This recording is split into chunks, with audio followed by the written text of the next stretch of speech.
And I've got Mel and Jade to thank and my dermatologist. As a clinician and now your friend, because I view myself as your friend now because we've gotten to know you.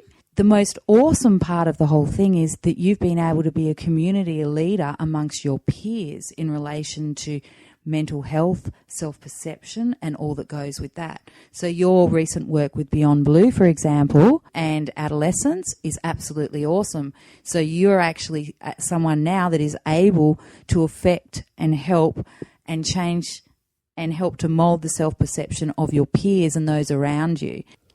Yeah, I do a lot of work with Beyond Blue and Youth Beyond Blue in regards to raising awareness for mental health.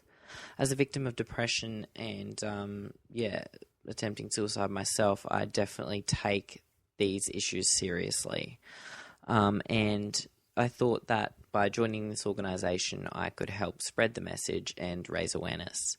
So one of my recent campaigns was one called Having the Conversation, which was about giving advice to those that want to approach someone, whether it be a loved one or friend, that they notice isn't the same at the moment and wants to ask them if they're okay.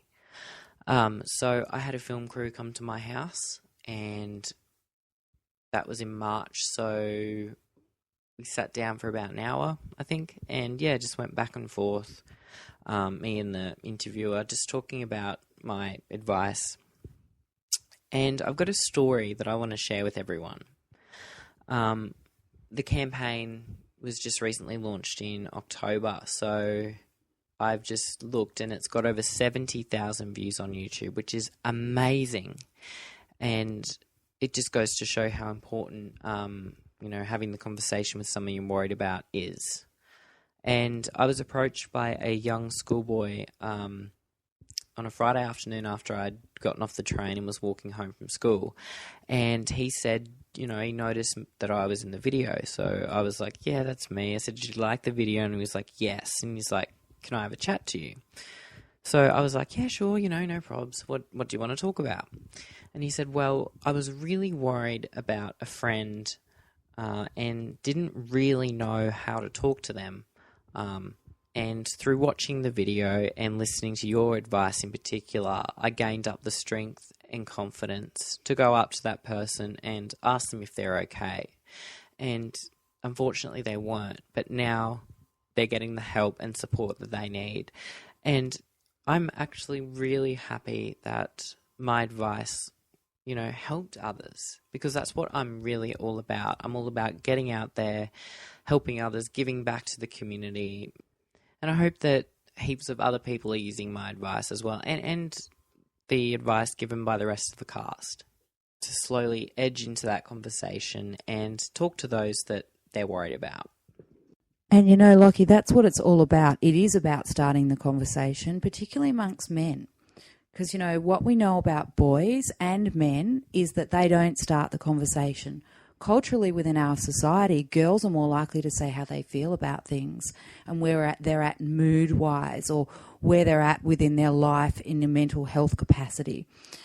Whereas what we know from statistics is that men tend not to, because we're sort of culturally taught from a young age within this sort of patriarchal society that we live in, or male-dominated society, that men are meant to be strong. And it's kind of ingrained into us that part of strength is not being emotional, is not having feelings, all of those sorts of things. So men, it's often viewed as, in inverted commas, more macho, to be in control and to not talk about anything that might make them feel weaker as a person. Male adolescents tend not to discuss so much, whereas girls will. The starting of that conversation is quite difficult. Someone like yourself can be a linchpin or a launching pad for other people to go, hey, it is actually okay to talk about this. What we do know, for example, is that suicide rates amongst males is much higher than females. And part of that, we think, is because females discuss and then they get help, generally speaking, okay? Whereas males are less likely to discuss, therefore less likely to come up on the radars of others. Others are less likely to know that there's an issue there. Therefore, you are less likely to actually seek help and get help. Men tend to bottle up till it gets to too late, and then they actually act on the thought, the suicidal thought, because it's all just too much. Whereas a female is more likely to discuss and then to be heard and then for help to be given.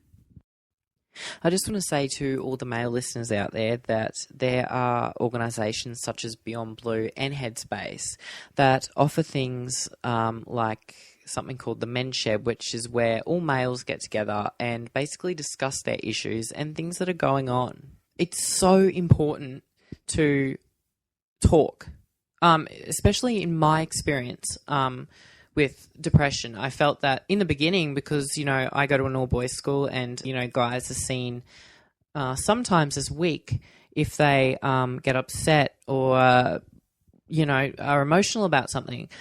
And, I just sort of want to let everyone know that it's okay to cry. And it's okay to feel bad because everyone experiences that emotion at some point in their life. Once you open up, people are like, oh, okay, now I know that this person isn't okay. We can go and get them the help they need, or we can just be there for them and listen, because that's what someone going through depression or any mental illness really needs, is someone to listen to. Yeah, that's very good advice, Lockie. Listening is really important. And as the person on the other side of the conversation, it is all about listening and hearing that person and hearing what's behind the emotion. It's all very well and good for us to hear the emotion itself, but we need to actually hear what's behind the emotion and then do something to help that person. In many cases, it's just about leading them by the hand to where they can get help or seeking help together. Unfortunately, that's all the time that we have for the season premiere of On Air with Lockie. I hope you guys all enjoyed listening to it. And if you've joined us halfway through, please remember that you can go back onto the On Air with Lockie official radio page on Facebook, where I'll post the links for you to go back and listen to the show again if you want to.